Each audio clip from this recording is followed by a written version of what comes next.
Another year, another sequel rings more trustworthy than a brutal migraine to the head in the early morning. As the Canon Brain Trust proudly tells us, if you're going to strike us hard, at least hit us with some idiocy.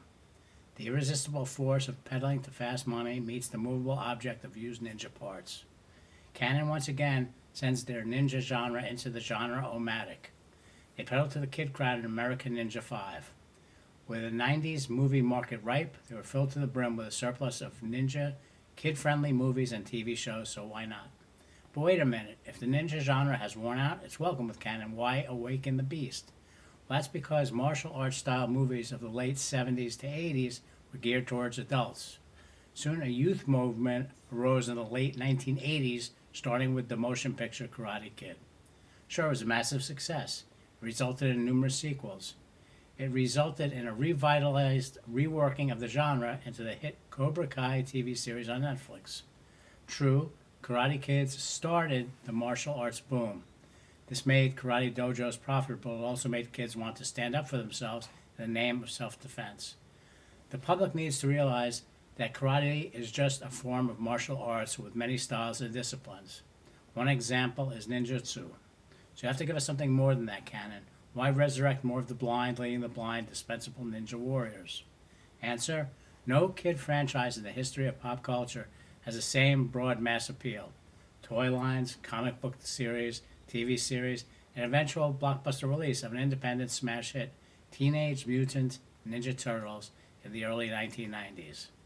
After its release, everything had to have ninjas. Also, now you have to shift gears from an adult audience to a kid audience. Either kid stars riding the next generation of Ninja Warriors or co-stars in another Ninja Turtles or Jackie Chan sequel. That's all fine and dandy, Canon.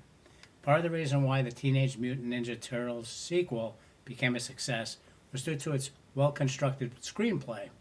It's drawing on well-flushed-out characters mixed with fantastic cinematography to give it a beautiful dark undertone that matches the looks and feel of the hit comic book series of Kevin Eastman and Peter Laird. The Jim Henson Workshop crafted and sculpted our costumed heroes into lifelike heroes in a half shell. 90s kids grew to know and emulate them at countless pizza parties. Instead, what you have in American Ninja 5 is another tired, formulaic, typical martial arts movie with all the 90s cheese humor but no toppings of originality.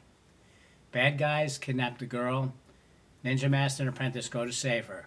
Fuck crap up, give each other a high five, and the end. The problem with Canon is they have the heart and the germ of an idea but need a target audience.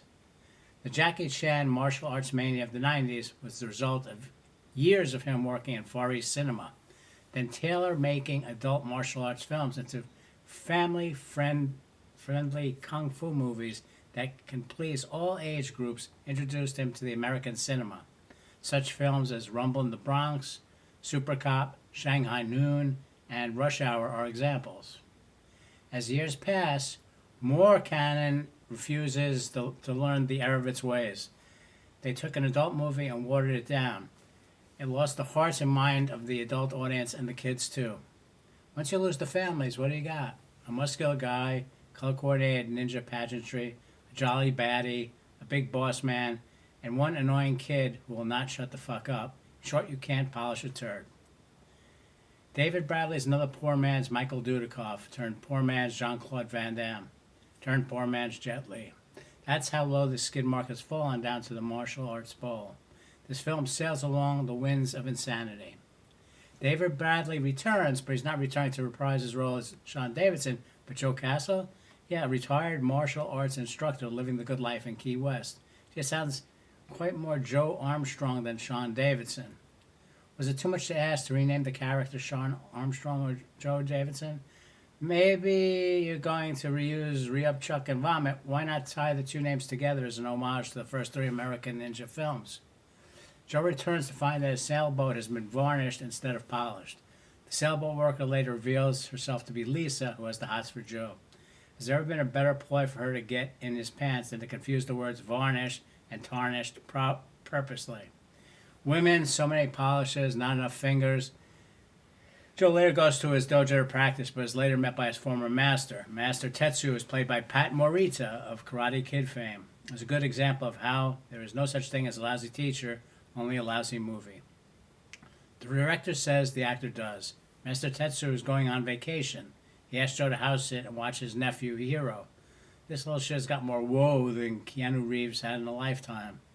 Anyhow, he dumps the kid so he can go fuck off for the next hour of the movie. The kid is your stereotypical grade A annoying ass. He's always talking, always nipping at Joe's side. He's like a shopping mall brat gnawing at your insides. Imagine the latest video game craze you must have, or you'll go tell it on the mountains like the ungrateful, selfish twerp he is. This is where American Ninja turns into Adventures in Babysitting. Later that evening, Joe visits Laurie's boat, which was supposed to be a dinner date for two. Turns into a dinner with Kid Danger. Man, childcare was so much easier in the old days.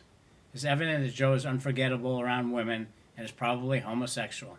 Yeah, that sexual tension's flowing, you can cut it with a knife. But before she can go screaming for a sausage, she's later knocked out and kidnapped by the ninja curbside pickup. Joe and Hiro are in full pursuit. Here, this battle scene reminds us what the last four films keep bringing to our attention. The lead star kicks ass for breakfast, brunch, lunch, and dinner. Does anyone remember the beginning of Double Dragon? Well, if that video game taught you anything, you can't kill a man with a kick, but you can kill a man with a punch. So they chased the Ninja Knight squad to a plane while sneaking onto a runway without being seen by anyone.